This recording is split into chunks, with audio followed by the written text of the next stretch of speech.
అదరగొట్టే కారం రంగు రుచి ఆచి కారం పొడి. సంక్రాంతికి పండగ సినిమా అంటూ ముందు నుంచి స్పెషల్ హైప్ క్రియేట్ చేసుకున్న మన శంకర్ వరప్రసాద్ గారు సినిమా సెన్సార్ పూర్తయింది. అనిల్ రావిపూడి మార్క్ ఎంటర్టైన్మెంట్ తో పాటు వింటేజ్ చిరుని ప్రెజెంట్ చేస్తూ అనిల్ తెరకెక్కించిన ఈ చిత్రం ఎలా వచ్చింది? సెన్సార్ నుంచి వచ్చిన టాక్ ఏంటి? పండగకి మెగాస్టార్ రప్పాడించబోతున్నారా? ఈసారి పండక్కి ఎన్ని సినిమాలు వస్తున్నా చిరంజీవి మన శంకర వరప్రసాద్ గారుపై ఫ్యామిలీ ఆడియన్స్ కు స్పెషల్ ఇంట్రెస్ట్ ఉంది. దానికి చిరు ఎంత కారణమో అనిల్ రావిపూడి కూడా అంతే.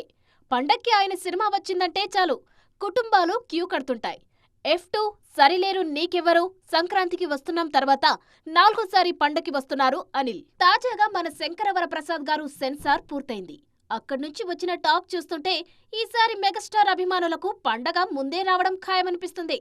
ముందు నుంచి చెబుతున్నట్టే చిరంజీవిలోనే ఆ పాత జోష్, ఆ వింటేజ్ మ్యాజిక్ ను అద్భుతంగా అనిల్ రావిపూడి వెండితెరపై ఆవిష్కరించారని తెలుస్తోంది. ఫస్ట్ నుంచి చివరి వరకు ప్రేక్షకులను నవ్వించడమే లక్ష్యంగా పెట్టుకున్నారని, మధ్య మధ్యలో వచ్చే చిరు పాపులర్ మేనరిజమ్స్, గ్రేస్ థియేటర్లో ఫ్యాన్స్ తో విజిల్స్ వేయించడం ఖాయమనే టాక్ గట్టిగానే వినిపిస్తుంది. పైగా చిరు క్యారెక్టరైజేషన్ ఆసక్తికరంగా ఉండబోతుంది.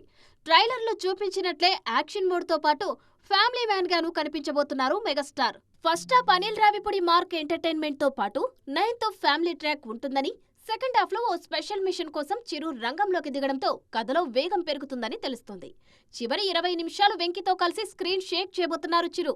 రీఎంట్రీలో ఖైదీ నెంబర్ 150, వాల్తీరు వీరయ్య తర్వాత చిరు నుంచి రానున్న 3వ సంక్రాంతి సినిమా ఇది.